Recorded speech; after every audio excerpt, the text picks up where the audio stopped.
Introduce you to someone this morning.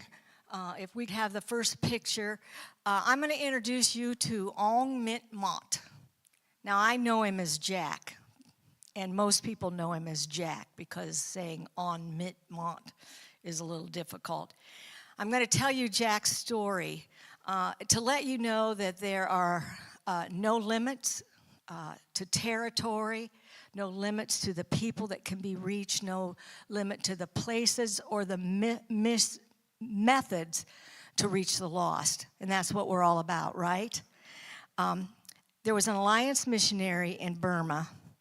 And Burma, or Myanmar, now it's Myanmar, it used to be Burma, they only have 6% of their nation are believers. But this alliance missionary led Jack to Christ. And Jack is a bright young man, and at the age of 20, he decided he was going to study at the University of Thailand. Now, this alliance missionary, she realizes that a new believer will get swallowed up in a place like Thailand, a place that's filled with so much evil. And so she brings Jack to the Alliance Mission Home, and she approaches us, and she asks us to take him under our wings and disciple him. We've never met Jack before. He's 20 years old. We're senior citizens, and we're kind of looking at each other. And we realize all of a sudden, a newborn has suddenly been dropped into our life. We have no recourse but to say yes, and you don't realize what this will entail. We had to help Jack find a place to live in a safe part of Thailand that he could afford. We had to find him a church where he could practice his faith and he could understand and grow. And I remember the first week we took him was communion week. Jack had no clue about communion. So he's asking lots of questions.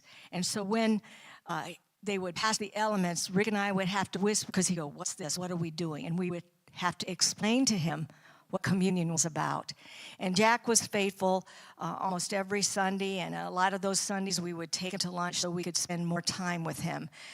We met regular as a mentor just to answer his question, and we prayed for him a lot.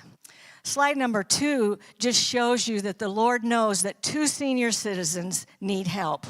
He needed more than a grandma and grandpa. He needed young people his age that were sold out to Jesus.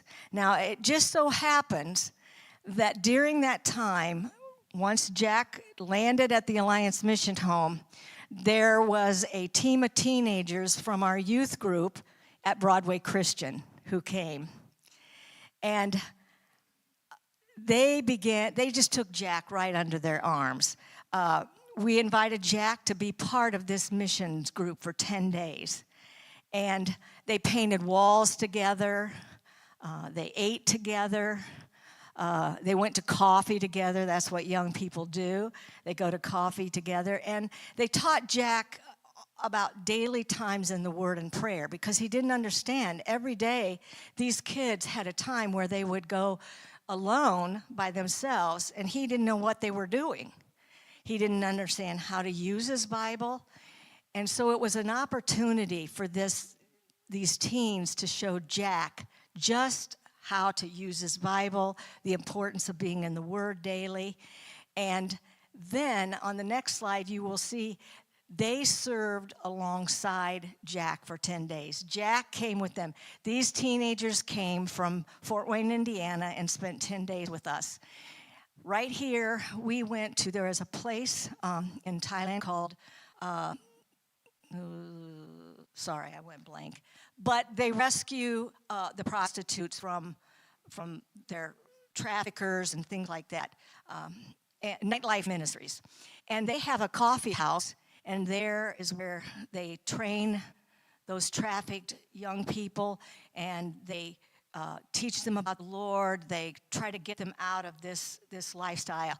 And so we took the kids that day to just experience that. I think it was a little eye-opening to them.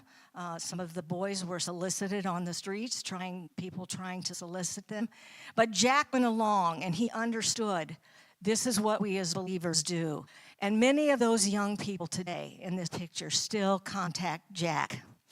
Now, Jack is now back in Burma, and you can do the next slide. He's teaching preschool and English as a second language. Amazing. This young kid is just awesome. He loves kids. He has groups during the pandemic. The schools were closed down, and he would have neighborhood kids over and teach them English. You see, Cornerstone, this is why we do the Great Commission Fund. This is why. Because that missionary in Burma led Jack to the Lord, who is now witnessing to his family and friends. This is why you maybe monthly support a missionary on assignment. Rick and I were missionary on assignment for 2 years. We had a small group of people, and we lived off of $900 a month, and that was because they helped our fund, and that's part of missions. And then there's short-term missions trips that take place, and we're part of that. But I want you to know, local church here at Cornerstone, you're doing a great service to Jack every week, because every week Jack is listening to Pastor's message online.